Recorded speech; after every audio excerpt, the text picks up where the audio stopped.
খুচরা টাকা ছিল না বলে ছোট বোনের কাছ থেকে 50 টাকা ধার নিয়েছিলাম।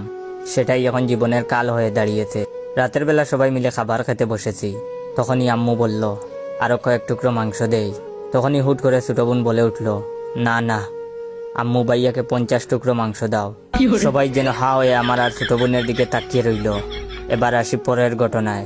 সেদিন আমি, বোন আর আমার একটি মেয়ে ফ্রেন্ড মিলে ঘুরতে বেরিয়েছি। এক কথায় দুই কথায় ফ্রেন্ডটি বলে ফেললো, জয় দোয়া করি তোর কপালে যেন সুন্দরী একটা বউ থাকে।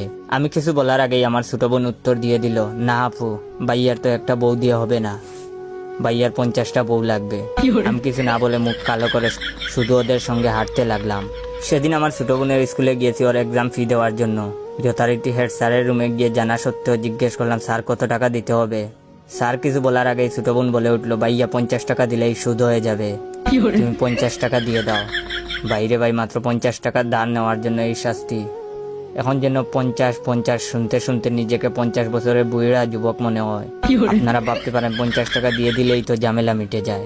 তাহলে শুনেন এবার একটা দুঃখের কথা, এই 50 টাকা 4 বার সুদ করা হয়ে গিয়েছে। আর কয়বার করতে হবে আমার 50 মার্কা ছোট বোনই জানে।